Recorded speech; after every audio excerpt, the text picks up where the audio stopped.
রাজুকে টাকা ছাড়া ফাইল নড়ে না, এটা নতুন কিছু না। প্রবাসীদের সম্পত্তি সংক্রান্ত নথি হারিয়ে যাওয়ার অভিযোগও উঠছে বারবার। এবার এক পক্ষের সম্পত্তি বিক্রি করে দিয়েছে অন্য পক্ষ। এ কাজে সরাসরি জড়িত রাজুকের কিছু কর্মকর্তা। নাগরিক টেলিভিশনের অনুসন্ধানে বেরিয়ে এসেছে এমন ভয়ঙ্কর তথ্য। মিরাজ মিজুর রিপোর্ট। প্রবাসী ডক্টর মোহাম্মদ মোয়াজ্জেম হোসেন 16 আগস্ট 1977 সালে উত্তরার 4 নম্বর সেক্টরের 21 নম্বর রোডের 8 নম্বর বাড়িটি রাজুকের কাছ থেকে বরাদ্দ পান। 6 জুন 1983 সালে লিজ দলিল গ্রহণ করেন মোয়াজ্জেম। এরপর 27 মার্চ 1986 সালে রাজুকের কাছ থেকে নকশা অনুমোদন পান এবং 5 সেপ্টেম্বর 2006 সালে সংশোধনী নকশার অনুমোদন দেয় রাজুক। মোয়াজ্জেম হোসেন তার জায়গায় বহুতল ভবন নির্মাণের জন্য মোহাম্মদ আনিস নামে এক ঠিকাদারকে নিয়োগ করেন। ঠিকাদারকে বাড়ি নির্মাণের জন্য 1,24 লক্ষ টাকা প্রদান করেন এবং পরে তিনি আমেরিকা চলে যান। ঘটনার শুরু এখান থেকেই। ঠিকাদার আনিস জমির মালিকের অনুপস্থিতির সুযোগ নিয়ে ওয়েস্টার্ন ডেভেলপার্স লিমিটেড নামে একটি প্রতিষ্ঠানকে বাড়ি নির্মাণের সাথে যুক্ত করেন। প্রতিষ্ঠানটি 7টি ফ্ল্যাট বিক্রি করে দেয়, অথচ রাজুকের নথিতে বিক্রেতার কোনো বৈধ কাগজপত্র নেই। জনাব মোয়াজ্জেম হোসেন এবং তাকে দখল দেওয়া হয় 1979 সালে এবং 83 সালে তাকে লিজ দলিল এসেছিল। তারপর তার নকশা অনুমোদন করা হয় 1986 সালে।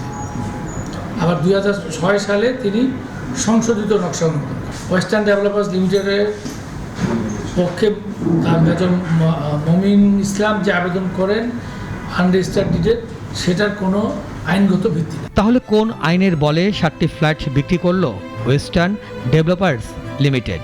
বিষয়টি জানতে নাগরিক টিম যায় ভবনটিতে, কিন্তু এ বিষয়ে কোনো কথা বলতে রাজি হননি তারা। দেখাতে পারেননি কোনো বৈধ কাগজপত্র। খোঁজ নিয়ে জানা যায় আমেরিকা থেকে ফিরে এসে নিজের বাড়িতে ঢুকতে পারেননি মোয়াজ্জেম হোসেন। নিজের স্বপ্নের নিবাসে ঢুকতে গিয়ে শারীরিক লাঞ্ছনাও সহ্য করতে হয়েছে তাকে, যার ফলে মোয়াজ্জেম হোসেন অসুস্থ হয়ে পড়েন। মৃত্যুর আগে 2009 সালে তেজগাঁও সাব রেজিস্ট্রি অফিসে সশরীরে উপস্থিত থেকে ব্যারিস্টার রবিউল ইসলামকে অপ্রত্যাহারযোগ্য নিবন্ধিত পাওয়ার অফ অ্যাটর্নি প্রদান করেন মোয়াজ্জেম হোসেন। রাজুকে উনি অসংখ্যবার গিয়েছে, সমস্ত নিচে থেকে উপর পর্যন্ত যাওয়ার চেষ্টা করছে, ওনার পরিচয় গোপন করে। লজ্জা পেতেন যে আমি কিভাবে এটা নিয়ে বারবার মানুষের কাছে যাই। পাওয়ার অ্যাকসেপ্ট রেডি আছে, পরে মিষ্টি করে হেসে, নামটা মনে নেই, বললো যে আমাদের একটু মিষ্টি খাওয়াবেন না, অনেক 500 টাকা দিয়েছিলাম। সেই 500 টাকা খাওয়ানোর পরে উনি চলে গেলেন। আমি এবং ডক্টর মোয়াজ্জেম হোসেন সন্ধ্যা 7টা পর্যন্ত ওখানে অপেক্ষা করেছি। পরে সব অফিস খালি হয়ে গেলে ওনারা চলে গেলেন। আজকে 17 বছর সেই খামটা ওই টেবিলেই পড়েছে আমাদের পাওয়ার অ্যাকসেপ্টের চিঠি। রাজুক ব্যারিস্টার রবিউল ইসলামের পাওয়ার গ্রহণ করলেও অনুমোদনের কাগজপত্র এখনও দেননি। পরবর্তীতে সুপ্রিম কোর্টের আপিল বিভাগ আদেশ প্রদান করলেও রহস্যজনক কারণে তাও মানেননি রাজুক। মিরাজ মিজু, নাগরিক।